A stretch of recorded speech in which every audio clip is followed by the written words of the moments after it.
Lecture number 70 CMA का CVP analysis पढ़ रहे हैं।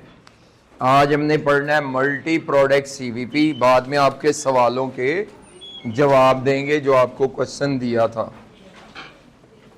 Multi product CVP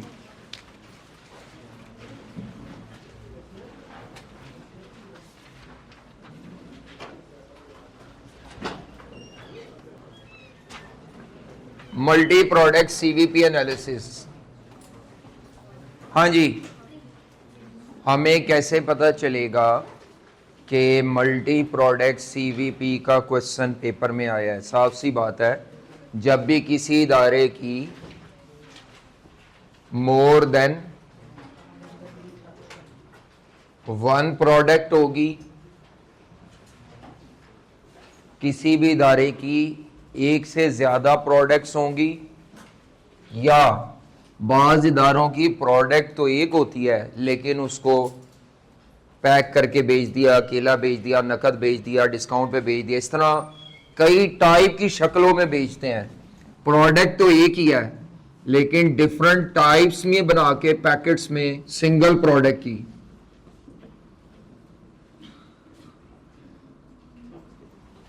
single product की डिफरेंट टाइप्स हों और हर टाइप की प्राइस भी डिफरेंट हो।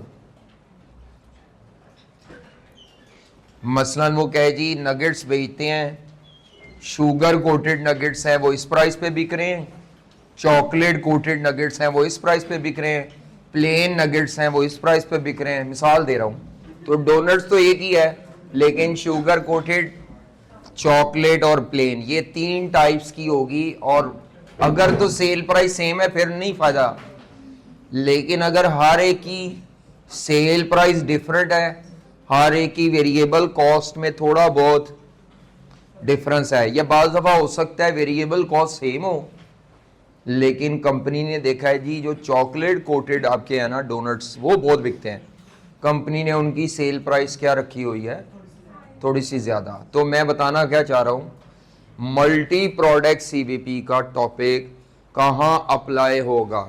हम क्या पढ़ रहे हैं, सिंगल प्रोडक्ट सीवीपी का टॉपिक हम खत्म कर चुके हैं, मल्टी प्रोडक्ट सीवीपी पढ़ रहे हैं। मल्टी प्रोडक्ट सीवीपी का टॉपिक तब अप्लाई होता है जब इदारे की एक से ज़्यादा प्रोडक्ट्स हों या एक ही प्रोडक्ट हो लेकिन उसकी डिफरेंट टाइप्स या डिफरेंट कैटेगरीज हैं और हर टाइप की प्रोडक्ट की सेल प्राइस और वेरिएबल कॉस्ट आप डिफरेंट, या दोनों में से वेरिएबल सेम हो, शायद सेल प्राइस डिफरेंट हो। तो कंट्रीब्यूशन सेम नहीं होता है, कहने का मतलब यह है पर यूनिट कंट्रीब्यूशन सेम नहीं होता। इसमें भी वही मसाइल आ सकते हैं कि आपका पर यूनिट पे फिगर्स कन्वर्ट होती हैं या सारा डाटा उसमें दे देता है, क्या कहते हैं, रुपीज में और परसेंटेजेस में गेमें खेलता रहता है। दोनों तरह के सवाल इसमें मुमकिन है। जो मैं आपको भी बता रहा हूं ये वो होगा जिसमें पर यूनिट डाटा अवेलेबल है। तो अगर वो आपसे इसमें कहे जी ब्रेक इवन सेल वॉल्यूम निकालें या sale volume to earn profit निकालें, ब्रेक इवन सेल मांगा हो, ब्रेक इवन सेल यूनिट्स मांगे हो, या sale units to earn desired profit मांगा हो। हाँ जी, sale units to earn desired profit मांगा हो जी, sale units to earn desired profit मांगा हो। तो बेटा तीन स्टेप्स होते हैं। जो दूसरा स्टेप है वो असल में मेन आंसर है हमारा। दूसरा स्टेप हमारा मेन आंसर है। वो क्या है, हम सबको पता है कि अगर ब्रेक इवन सेल यूनिट्स मांगे जाएं, अगर ब्रेक इवन सेल यूनिट्स मांगे जाएं, ब्रेक इवन सेल यूनिट्स, तो हमारा फॉर्मूला होता था total fix cost of business, desired profit zero होता है ना ब्रेक इवन में, वो नहीं लिख रहा मैं, तो वो जीरो लिख दें या जो भी है, डिवाइडेड बाय कंट्रीब्यूशन मार्जिन, ये आपका फॉर्मूला होता था। Total fix cost of the business, ये ब्रेक इवन के लिए होता है, ठीक है। अगर ब्रेक इवन नहीं निकालना बल्कि वो निकालने हैं sell units to earn the profit निकालना है, तो इसमें एक्स्ट्रा चीज क्या ऐड हो जाएगी, डिजायर्ड प्रॉफिट बिफोर टैक्स। अब मसला क्या है, मल्टीपल प्रोडक्ट्स के केस में फिक्स कॉस्ट पूरे बिजनेस की लेनी है, ये मल्टीपल फिगर्स नहीं होंगी। पूरे बिजनेस की फिक्स कॉस्ट एक सिंगल फिगर होती है, प्रॉफिट भी पूरे बिजनेस का लिया जाता है। क्या मेरी बात आप समझ आ रही है? न्यूमरेटर पे जो दोनों फैक्टर है ना, वो दोनों पूरे बिजनेस के हैं। तो नीचे पढ़ना पड़ेगा, अगर मल्टीपल प्रोडक्ट्स हों तो हम कंट्रीब्यूशन किस प्रोडक्ट का रखेंगे। अगर आपके इदारे की 3 प्रोडक्ट्स हों, product A, product B, product C, तो आप ए का कंट्रीब्यूशन खाली नीचे रखेंगे तो आप गलत हैं, क्योंकि ऊपर वाली चीज पूरे, और बिजनेस 3 प्रोडक्ट्स बेचता है। अगर मैं नीचे एक दफा ए का रख दूं कंट्रीब्यूशन, अगली दफा उस टोटल फिक्स कॉस्ट लेके नीचे बी का कंट्रीब्यूशन रख दूं, तीसरी दफा मैं फिक्स कॉस्ट और ये लेके नीचे, तो मैंने असल में जो न्यूमरेटर वाला एलिमेंट है ना, उसको 3 गुना बढ़ा के काउंट किया है। गलत है ये सोल्यूशन। क्या मेरी बात आप समझ रहे हैं, पिक कर रहे हैं? फिक्स कॉस्ट क्या है? पूरे बिजनेस की। प्रॉफिट, तो कंट्रीब्यूशन भी पूरे बिजनेस की तमाम प्रोडक्ट्स का एवरेज लेना है। ये पॉइंट है, ना खाली ए का लिखना है, ना बी का लिखना है, ना सी का, बल्कि ए बी सी तीनों प्रोडक्ट्स का क्या लिखना है? एवरेज। तो अब आपका जो पहले फॉर्मूला होता था ना ब्रेक इवन का, टोटल फिक्स कॉस्ट, ये नहीं होता उसमें ब्रेक इवन में, total fix cost divided by contribution margin per unit, अब होगा average contribution margin per unit. हाँ, अगर आपने प्रॉफिट कमाने का वॉल्यूम निकालना है तो ठीक है, total fix cost of the business plus desired profit divided by average contribution margin. और हमारी कॉस्ट में सादी एवरेज नहीं होती, वेटेड एवरेज होती है। जब भी होगी वेटेड एवरेज होगी। कौन सी एवरेज होगी? तो फिर ये पहले निकालना पड़ेगा, इसीलिए ये स्टेप नंबर 1 है। असल तो ये फॉर्मूला है, लेकिन इस फॉर्मूले में एवरेज कंट्रीब्यूशन तक आप कैसे पहुंचेंगे, अब वो एवरेज निकालने के मल्टीपल तरीके हैं। मैं कहता हूं क्योंकि ये मैथ है ना, तो जिस तरीके से मैं निकालूंगा आप उसके मुतबादिल किसी और तरीके से भी निकाल सकते हैं बेटा, इसकी कोई कैद नहीं है। There are multiple methods to calculate the average contribution. सबसे आसान तरीका यह है, अगर मेरी 3 प्रोडक्ट्स है, पकड़ना जरा कैलकुलेटर, ऐसे में आपको जैसे लिमिटिंग फैक्टर में होता था, कर नहीं रहे लिमिटिंग फैक्टर। अगर मैं आपसे कहूं आपकी 3 प्रोडक्ट्स हैं A B C, limiting factor के दूसरे स्टेप में आप क्या करते होते थे? Sale price per unit minus क्या करते थे? मिसाल के तौर पर ये कंट्रीब्यूशन आता है 5 रुपए पर यूनिट, ये आता है 8 रुपए पर यूनिट, पर लिमिटिंग फैक्टर नहीं, सादा वाला। Sale price minus variable cost 5 रुपए पर यूनिट, 8 रुपए पर यूनिट और 10 रुपए पर यूनिट, ये आप निकालते थे। जब आप चौथे स्टेप में प्रॉफिट शॉफिट निकालने जाते थे, अगर मैं आपसे कहूं जरा टोटल कंट्रीब्यूशन तो निकालें, फिर आप मुझे ये नहीं कहेंगे 5 जमा 8 जमा 10, ये टोटल नहीं होता। जब भी मैं टोटल कंट्रीब्यूशन ऑफ बिजनेस कहूं, आप कैसा जी यूनिट्स बताएं। मिसाल के तौर पर मैं कहता हूं जी इसके 5000 यूनिट्स हैं, इसके 3000 यूनिट्स हैं, इसके फॉर एग्जांपल 2000 यूनिट्स हैं, यूनिट्स। तो कोई बच्चा मुझे बताए इस कंपनी के केस में, इस सवाल में total contribution of the whole business क्या आएगा, पूरे बिजनेस का टोटल कंट्रीब्यूशन क्या आएगा? ये डाटा है, ये यूनिट जी। तो आप कैसे करेंगे? अगर किसी ने 5 जमा 8 जमा 10 कर दिया तो ये जुल्म अजीम है। टोटल कंट्रीब्यूशन ऐसे नहीं होता कभी भी। Total machine our, total labour our, total contribution, कोई भी चीज टोटल निकालनी है, टोटल का मतलब होता है पहले प्रोडक्ट लेवल पे टोटल करो उसको, फिर बिजनेस लेवल पे टोटल। प्रोडक्ट लेवल पे टोटल कैसे होगा? 5 रुपए इंटू 5000 यूनिट्स, 25,000 रुपए। इधर 8 इंटू 3000, 24,000। तो इसका मतलब है टोटल कंट्रीब्यूशन कितना आया? 60, क्योंकि मुझे पर यूनिट चाहिए एवरेज, पर यूनिट। तो पर यूनिट तो 5 और 3 8 और ये 2 10,000 यूनिट्स पे डिवाइड करो। ये सबसे आसान तरीका है एवरेज निकालने का, सबसे आसान। क्या तरीका बना? Total contribution of all products divided by total budgeted sale units, या जो भी यूनिट्स क्वेश्चन में गिवन होंगे। Total units. क्या बात समझ आ रही है?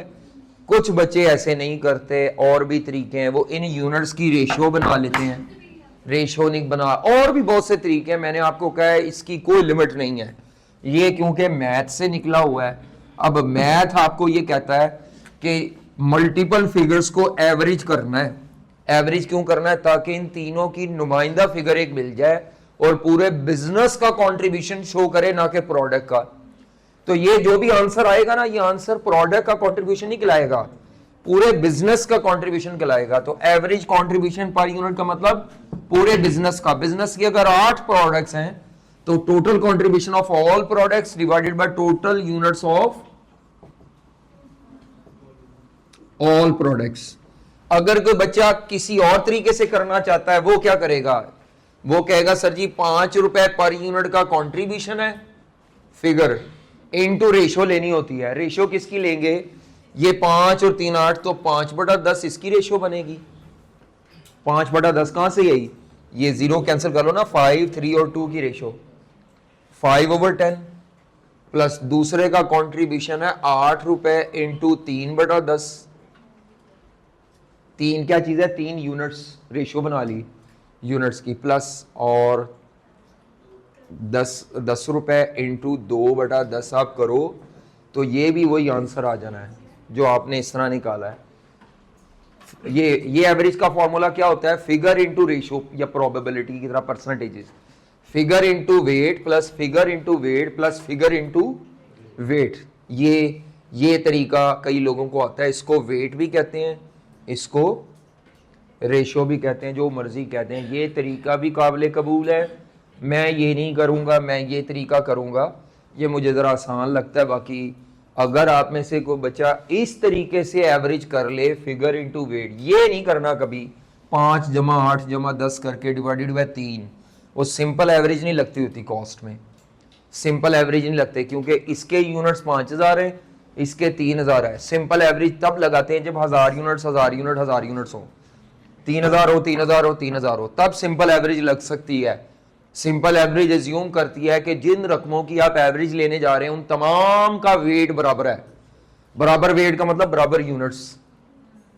बराबर तो नहीं है, इसके तो ज्यादा है, इसके सबसे कम है। तो इसीलिए ये बात ज़हन में रखें, ये सबसे आसान तरीका है।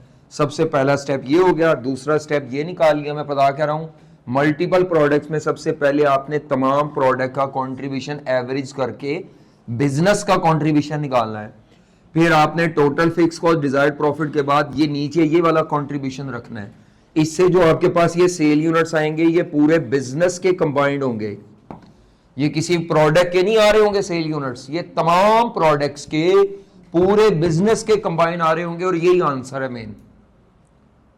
अगर वो तीसरा स्टेप मांगे तो करना, नहीं तो नहीं करना। इसमें क्या करना है, ये जो टोटल यूनिट्स आ जाएंगे ना, ब्रेक इवन है, ये जो भी हैं, इसको प्रोडक्ट वाइज स्प्लिट करना है। तो स्टेप नंबर 3 में क्या करना है, ये यूनिट्स को आपने क्या करना है, एलोकेट। मांगा हो तो करना है, नहीं तो नहीं। एलोकेट कंबाइंड सेल यूनिट्स, और इसको एलोकेट करने के लिए रेशियो इसी तरह ये रेशियो बनानी पड़ेगी, वही 5/10 3/10 यूनिट्स अकॉर्डिंग टू किस रेशियो से करना है, सेल क्वांटिटी की रेशियो से। किस रेशियो से करना है, क्वांटिटी रेशियो ही मैंने भी बनाई थी 5/10, वो ये जो है ये रेशियो की जरूरत पड़नी है आपको, 5/10 3/10 और 2/10। ये एलोकेट करने वाला काम कब करना है, आई कैप आपको पेपर में रिक्वायरमेंट देता है, calculate break even sale quantity, बस इतनी रिक्वायरमेंट है। क्या कहता है, कैलकुलेट ब्रेक इवन सेल, और प्रोडक्ट 3 है तो आपने यहां तक आना है। अगर वो कह दे calculate break even sale quantity of product A B C, नाम लिख दे प्रोडक्ट्स के, फिर इसका मतलब है आपको एलोकेट करना पड़ेगा। ये फिर करना है, नहीं तो नहीं करना। अगर कह दे calculate break even sale revenue और ऊपर 3 प्रोडक्ट्स है तो आपने 2 स्टेप्स करने हैं, तीसरा वाला स्टेप नहीं करना। अगर कह दे calculate break even sale revenue, वैसे तो ये रेवेन्यू का फॉर्मूला नहीं है लेकिन मैं बता रहा हूं, break even sale revenue of A B C कह दे, फिर आपको ये तीसरा स्टेप करना पड़ेगा। तो टेक्निकल स्पीकिंग ना सीवीपी है ही सिंगल प्रोडक्ट का, मल्टी प्रोडक्ट का नहीं है, ये जबरदस्ती हम लगा रहे हैं। मल्टी प्रोडक्ट का सीवीपी होता ही नहीं, क्यों? फिक्स कॉस्ट प्रोडक्ट वाइज नहीं लेते, फिक्स कॉस्ट पूरे बिजनेस की होती है। तो आप समझ लें सवाल को ना जबरदस्ती सिंगल प्रोडक्ट की शक्ल में कन्वर्ट करके हल कर रहे हैं और कुछ नहीं हो रहा। जो आपका सवाल मल्टीपल प्रोडक्ट है ना, उसको भी मैंने सिंगल की तरह कन्वर्ट किया है। बाद में वो अलहदा बात है, जवाब आने के बाद या उसको इकट्ठा ही रहने दो या जवाब को अलहदा तोड़ लें। क्या मेरी बात समझ आ रही है? इसके मद्दे मुकाबिल अगर मैं आपसे कहूं मुझे रेवेन्यू निकाल के दिखाएं, तो फिर आपका पहला step average contribution margin per unit नहीं होगा। हाँ, क्या होना चाहिए? क्या होना चाहिए? अगर रेवेन्यू निकालना हो तो नीचे कंट्रीब्यूशन पर यूनिट तो नहीं आता, क्या आती है? तो पहला स्टेप होगा एवरेज सीएम रेशियो। अगर यूनिट्स ना मांगे हो बल्कि क्या मांगा हो, ब्रेक इवन के केस में आपको पता है ये जीरो लेना होता है। ब्रेक इवन के केस में मैंने फॉर्मूला तो लिख दिया है। हाँ जी, आए जरा दूसरा। अगर आपको ये तीनों स्टेप्स लिख लें, ये तीनों स्टेप्स लिख लें। पहला स्टेप क्या है? पहला स्टेप क्या है जी? Average contribution margin per unit निकालना है। दूसरा कंबाइंड सेल यूनिट्स निकालने, चाहे ब्रेक इवन या जो कह दे, और फिर उन कंबाइंड यूनिट्स को एलोकेट करना है अगर रिक्वायर किया, नहीं तो नहीं करना। नोट्स में आए, चले फिर रेवेन्यू का भी इसी में ही कर लेते हैं, वो सवाल में ही करेंगे। हाँ जी, नोट्स में आए नोट्स में आए। नोट्स में पहली जो आपको क्वेश्चन दिया हुआ है, क्वेश्चन नंबर 27 पे आए। 27 क्वेश्चन नंबर 28 आपने घर से खुद करना है। 29 रिवीजन के लिए बहुत अच्छा है।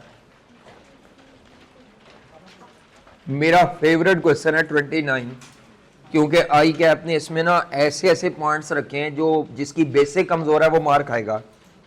बेसिक्स के हैं। तो क्वेश्चन नंबर 28 घर से करना है आपने। उसके बाद क्वेश्चन नंबर 31 भी घर से करना है, कुछ नहीं है, सिंपल कंट्रीब्यूशन निकालना है पर यूनिट बस। तो अभी हमने कौन सा क्वेश्चन करना है? 27, 29, क्वेश्चन 20। अब हमने सिर्फ वो छापना है डाटा। ये ज्यादा आसान है क्योंकि इसमें नॉर्मली डाटा रेडीमेड दिया होता है, ज्यादातर इसमें मसाइल कम है, इसमें ट्विस्ट कम आ सकते हैं, इसीलिए इसके ज्यादा सवाल नहीं है। जो ज्यादा सवाल आपको मिले थे वो मिले थे सिंगल प्रोडक्ट, उसमें ट्विस्ट भी ज्यादा है, घुमाता फिराता है। 23, हाँ जी। क्वेश्चन 27 देखें, पहला पार्ट, ए पार्ट। क्वेश्चन में क्या कहता है? Calculate the number of units, calculate the number of units of W, X and Y। Product का नाम आ गया है। W, X और Y के यूनिट्स बताने हैं। To be sold in order to achieve break even. तो ब्रेक इवन यूनिट्स निकालने बेटा, इसका मतलब डिजायर्ड प्रॉफिट नहीं लिखूंगा, ब्रेक इवन यूनिट्स मांगे हैं क्योंकि WXY का नाम दे दिया तो अब आपने सेपरेट करना है। इसी सवाल के बी पार्ट में क्या मांगा हुआ है? Calculate break even sale in terms of. यहां प्रोडक्ट वाइज नहीं करना। क्यों नहीं करना प्रोडक्ट वाइज?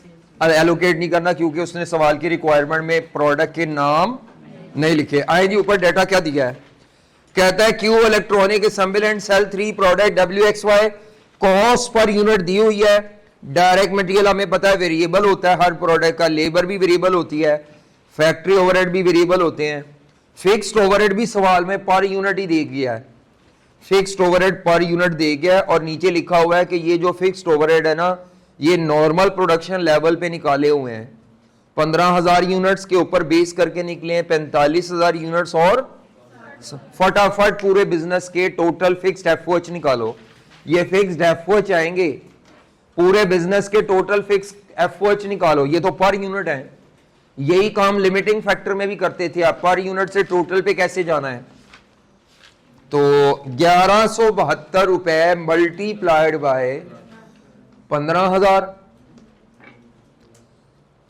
1172 कैलकुलेटर पे ही करना है अभी, फिर हम लिख के करते हैं। आप 1172 इंटू 15,000 जमा 1290 इंटू 45,000 यूनिट्स और 960 रुपए इंटू 60,000 जो भी आता है 12, हाँ जी 133230 000।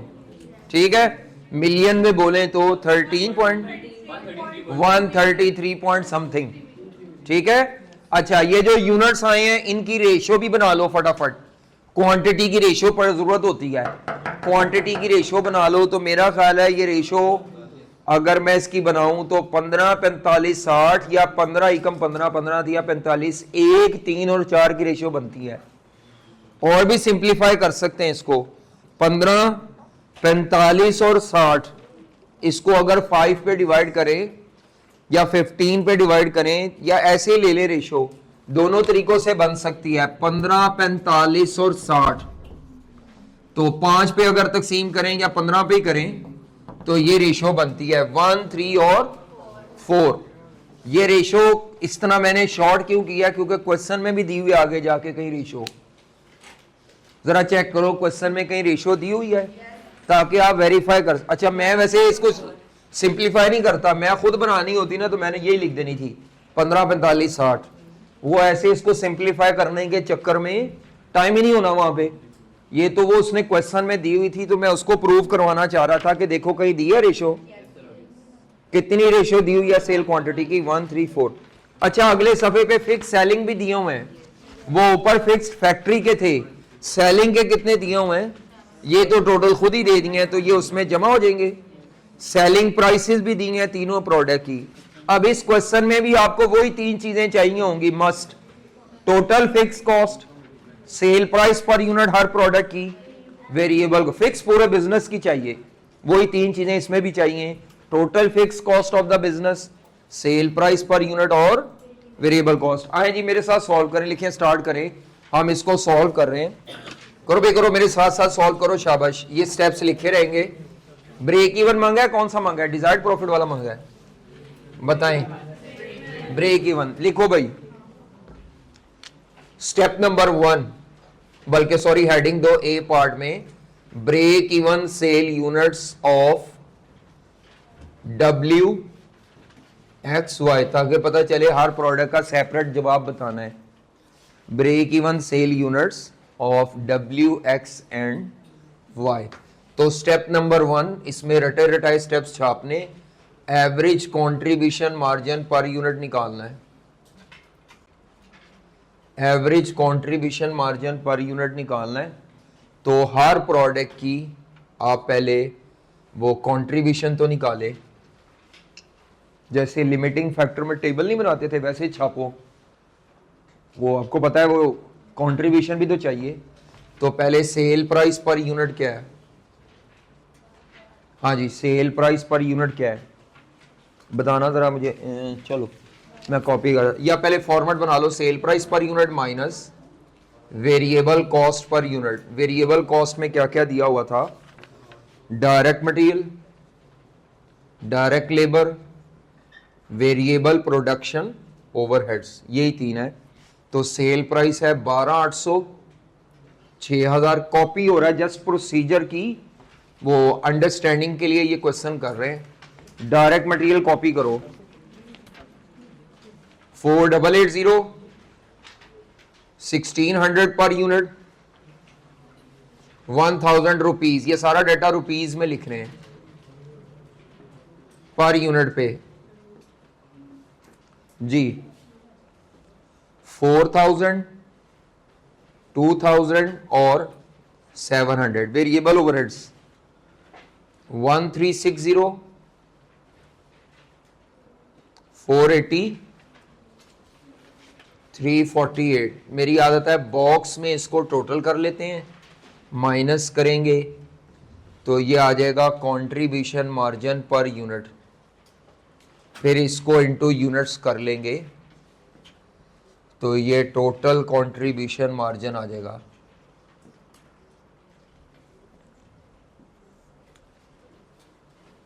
ये पर यूनिट आएगा, इसको इनटू यूनिट्स कर लेंगे।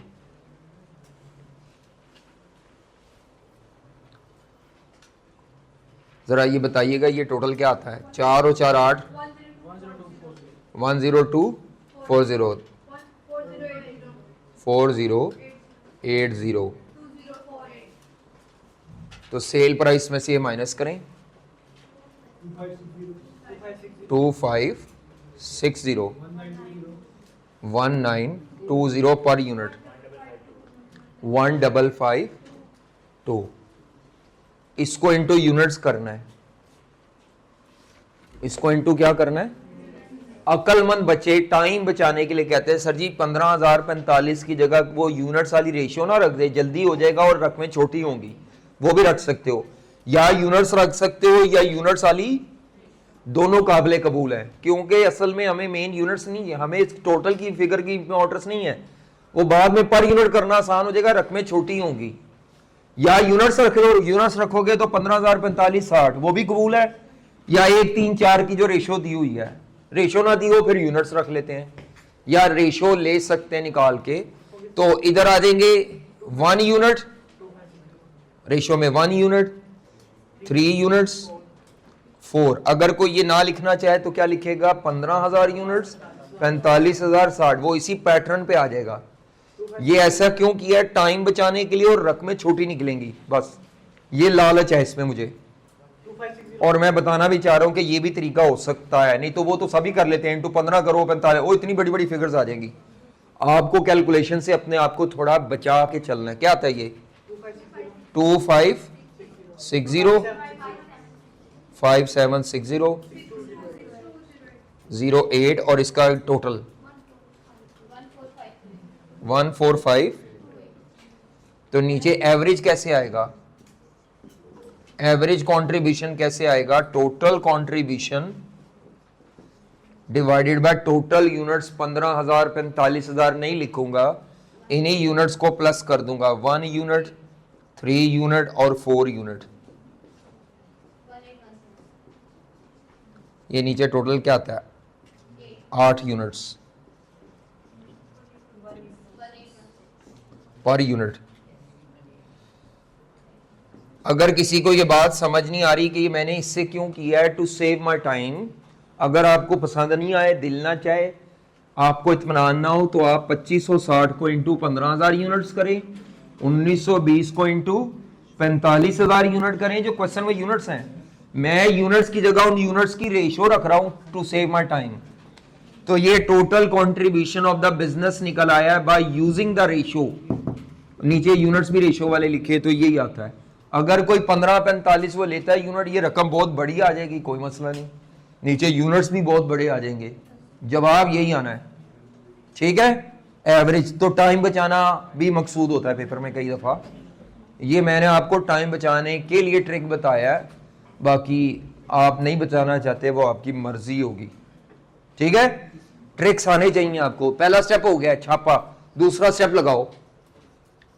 कंबाइंड मांगा हुआ था ब्रेक इवन सेल यूनिट्स, तो लिखें जी combined break even sale units. तो अब आपको यहां पे combined break even sale units लिखने हैं। तो total fix cost of business divided by average contribution margin per unit लेनी है। ये रकमें अब आपने खुद फिल करनी है, ये मैं नहीं करूंगा, ये आपने निकाली हुई थी। Total fix cost, production, selling, admin, सारी फिक्स। खाली फैक्ट्री की फिक्स ना लिख देना, सेलिंग की भी दी हुई अगले सफे पे। और ये तो मेरे पास है 1816 रुपए। तो मैं यहां टोटल फिक्स कॉस्ट की वर्किंग कर लेता हूं जी। टोटल फिक्स कॉस्ट कैसे आएगी? हाँ जी, टोटल फिक्स कॉस्ट कैसे आएगी? तो सबसे पहले फिक्स प्रोडक्शन ओवरहेड्स निकाले थे आपने, पता नहीं वन क्या थे, 133,230 और 000, ये आपने निकाले थे।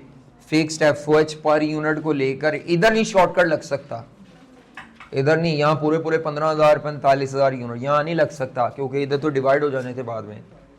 इधर आपको पूरा वही लेना है, 15,000 45,000 यूनिट्स की बेस पे ये निकाले थे आपने। उसके बाद फिक्स सेलिंग एडमिन कितने दिए हुए हैं? 7.4 ग्रैंड टोटल फिक्स कॉस्ट का 204, ये ऊपर ले आए जी 204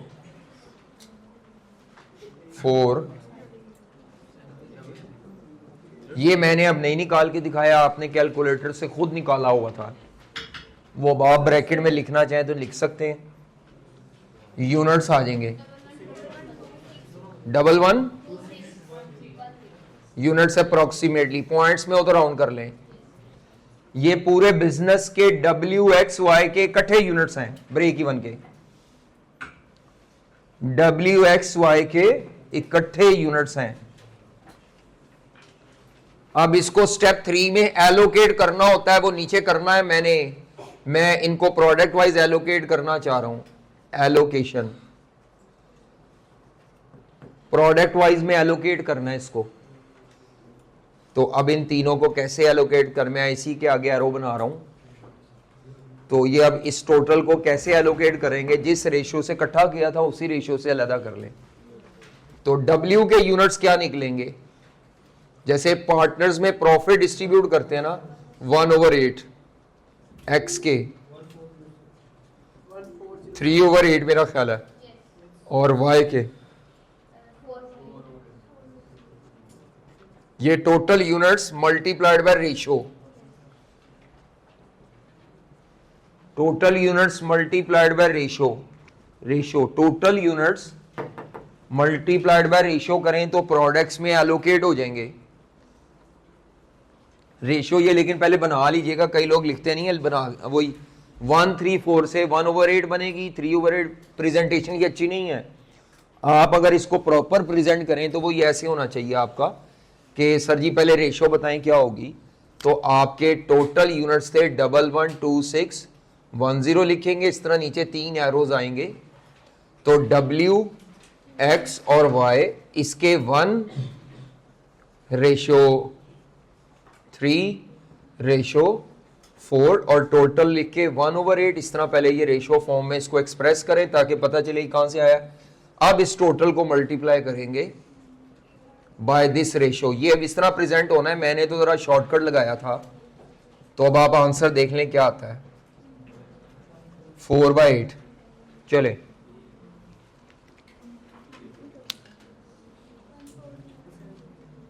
जो भी आते हैं वो यूनिट्स जमा करें तो इतने ही बनेंगे 112610। जी जनाब, हो गया। अब इसी सवाल का हमने ब्रेक इवन रेवेन्यू निकालना है और प्रोडक्ट वाइज उसने तोड़ने को, लेकिन मैं जानबूझ के तोड़ूंगा ताकि आपको मैं प्रोसीजर बता दूं सारा, लेकिन वो मांगा नहीं हुआ। तो ब्रेक इवन रेवेन्यू मांगा हुआ है। क्या मांगा हुआ है? Break even revenue. एक तरीका तो बहुत आसान है। आसान तरीका क्या है, ये जो यूनिट्स आएंगे ना इनको मल्टीप्लाई किससे करें और उन सब आंसर्स को जमा करें। लेकिन ये तो शॉर्टकट तरीका है, ये तो कोई मैथ का जुगाड़ है, शॉर्टकट है कि जो आंसर निकले उसको सेल प्राइस से ज़रब दे दो। मैं प्रॉपर तरीका कराने लगा हूं। लिखें जी, हेडिंग दें ब्रेक इवन सेल रेवेन्यू। इसी तरह break even sale revenue, break even sales revenue. हाँ जी, ब्रेक इवन सेल्स रेवेन्यू।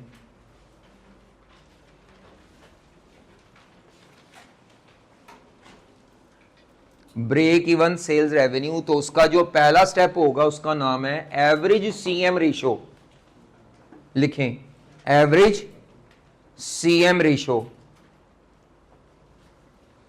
हाँ जी, पहला स्टेप क्या है? एवरेज, जिसका फॉर्मूला है total contribution of all products divided by total से बजटेड सेल्स रेवेन्यू। यूनिट्स नहीं, रेवेन्यू। फिर इसको इनटू 100 कर देंगे, ये ना भी करें।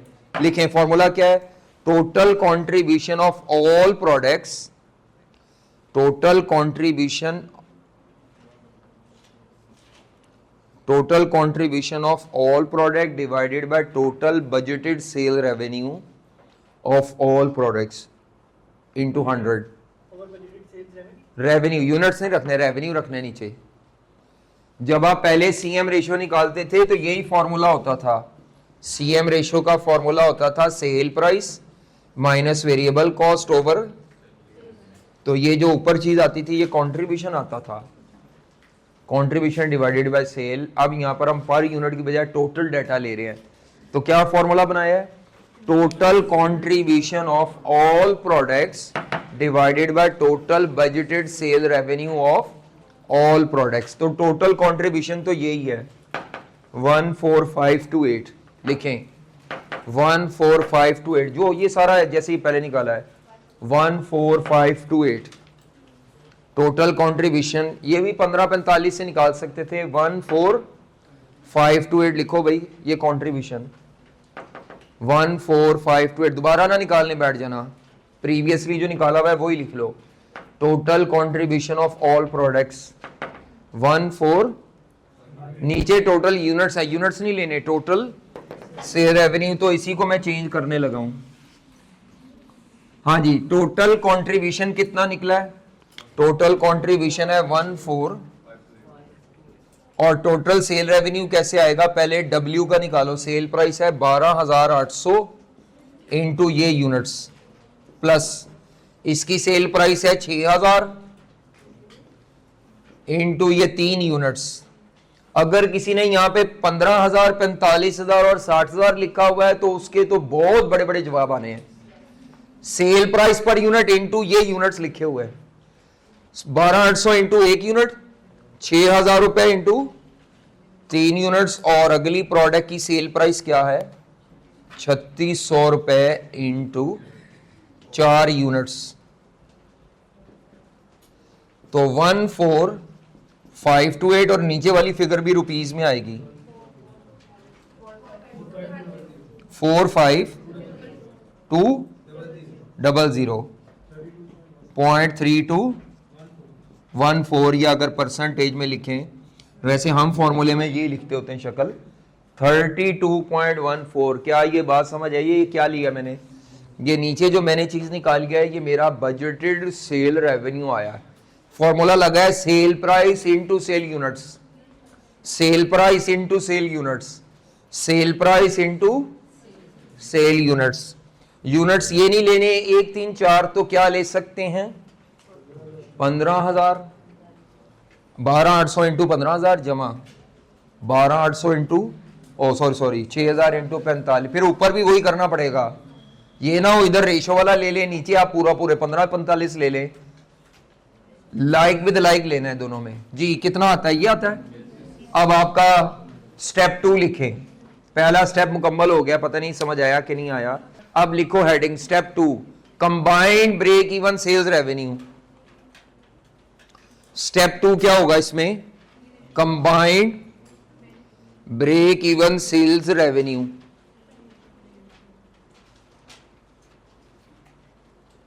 हाँ जी वही, total fix cost of the business divided by average CM ratio. Total fix cost of the business divided by average CM ratio. तो फिक्स कॉस्ट तो वही थी, क्या नाम है, 2045000000 डिवाइडेड बाय सीएम रेशो हमने क्या लिया है? हाँ जी, सीएम रेशो थी 0.3214, तो ये रुपीस में जवाब आ जाएगा 6325।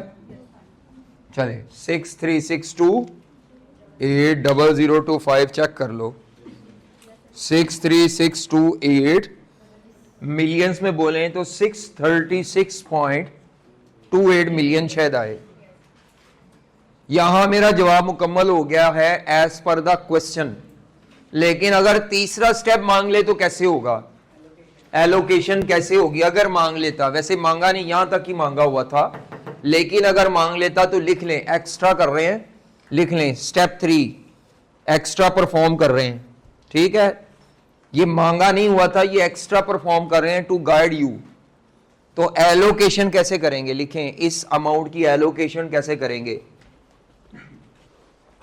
जी, इस अमाउंट को एलोकेट कैसे करना है? ये जो आपने अमाउंट अभी निकाली है, इस अमाउंट को कैसे एलोकेट करना है? ले जी एलोकेशन, इस अमाउंट को प्रोडक्ट वाइज में कैसे करना है? एलोकेशन कितना है जी? ये रेवेन्यू 636280025। इसको हमने अगर प्रोडक्ट वाइज रेवेन्यू में तोड़ना है W का रेवेन्यू, X का रेवेन्यू, Y का रेवेन्यू। अगर आप 1, 3 और 4 की वो वाली रेशियो इस्तेमाल करेंगे तो गलत है, आपका सॉल्यूशन गलत हो जाएगा।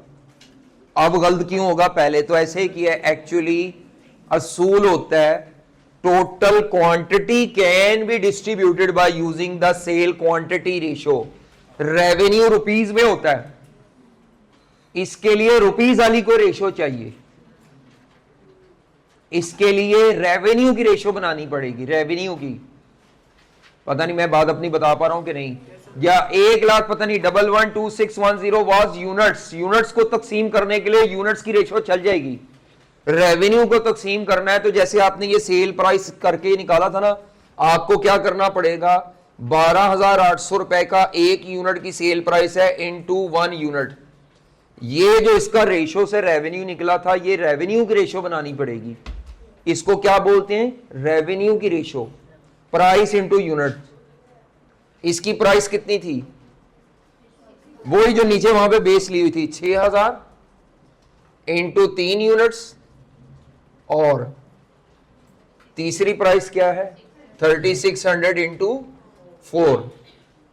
बड़ा सा पटाखा लिख ले जिसके अंदर आप ये लिखें, combined sale units can be allocated by using the quantity ratio. Combined revenue will be allocated according to revenue ratio. Quantity को क्वांटिटी की रेशियो से और रेवेन्यू को रेवेन्यू की रेशियो से। क्वांटिटी, कंबाइंड सेल क्वांटिटी को क्वांटिटी की ratio से 1, 3, 4। हाँ जी, combined break even sale quantity या combined sale quantity will be allocated according to quantity ratio. Combined revenue will be allocated according to revenue ratio. यानी अगर आपका ब्रेक इवन का जवाब यूनिट्स में है कंबाइंड, तो वो क्वांटिटी की रेशियो से तकसीम होगा प्रोडक्ट वाइज में। Combined revenue will be distributed according to revenue. ये रेवेन्यू रेशियो बन रही है, अब ये अभी बनी नहीं, अभी तो नामुकम्मल है। रेवेन्यू रेशियो कैसे बनेगी? 12,800 को इंटू 1 करें तो 12,800 रुपए आ जाएगा। उसके बाद 6 रुपए इंटू 3,000 करके 18,000 रुपए आ जाएगा। और इसको करेंगे 4 यूनिट्स इंटू ये कितना? 14400। अब इसमें ऐसी रकमें हैं कि मुझे पता नहीं अब ये किस पे डिवाइड होंगी, तो मैं तो इसको सिर्फ सिफर कैंसिल करूंगा। इतना मेरे पास टाइम नहीं है कि मैं देखूं ये किस पे डिवाइड होते हैं। इतनी ना अकल लगानी है ना इतना टाइम। 0 कैंसिल करो, 128, 180 और 144, इसका टोटल करके नीचे लिखो क्या आता है? 4। ये क्या निकल आई है? रेवेन्यू की रेशियो 180 ओवर 452, 144 ओवर 452। 1, 3, 4 वाले यूनिट्स इसमें शामिल है, लेकिन वो सीधे सीधे यूनिट्स नहीं ले रहे, उसको इनटू प्राइस किया हुआ है। चलो करो अब खुद कैलकुलेट। ये रेशियो बन गई है। बाकी अब आपने इस अमाउंट को इस रेशियो से, जिस मकसद के लिए मैंने ये सवाल एक्स्ट्रा कराया वो ये बात थी, बच्चों को आदत होती है ठकाठक क्वेश्चन में क्वांटिटी की रेशियो दी है यार उसी से कर लो, तो भाई वो गलत होगा, आपका सवाल काट देगा आई कैप। क्वेश्चन में रेशियो को ध्यान से पढ़ना है। क्वांटिटी की रेशियो दी होती है, रेवेन्यू की आप नहीं बनानी है, ये बना के नहीं दी होगी। आई कैप जब भी रेशियो देता है क्वांटिटी की देता है, सेल क्वांटिटी की। रेवेन्यू की रेशियो खुद बनानी पड़ती है। चलो मुकम्मल हो गया ये सवाल। हाँ जी, अगला आ जाओ, सवाल नंबर 29 सवाल पढ़ो खुद, शाबाश, खुद पढ़ो और करना है आपने, खुद करना है बल्कि अभी जी नहीं, मैं नहीं कराऊंगा, बहुत आसान है, कुछ नहीं है, बस इसमें फिक्स कॉस्ट निकालने में लोग गलती करते हैं जी। रख सकते हैं जिधर आप 134 रख सकते हैं वहां 15 को भी रख सकते हैं। चलो भाई, चलो जवानों करो ये क्वेश्चन नंबर 29। सबसे पहले मुझे इसमें 3 चीजें मुकम्मल करके पहले दिखाएं। जिसकी वो 3 चीजें निकल आई, फिर बाकी तो ये छापना है फॉर्मेट। तीन चीजें कौन से सवाल में ढूंढनी है? Total fix cost of business, sale price per unit, तीसरी क्या होती है? Variable cost per unit. ये तीन चीजें सवाल में ढूंढो और करो। कौन सा सवाल कर रहे हो? 29वां। मेरी तरफ से लेक्चर कंप्लीटेड है।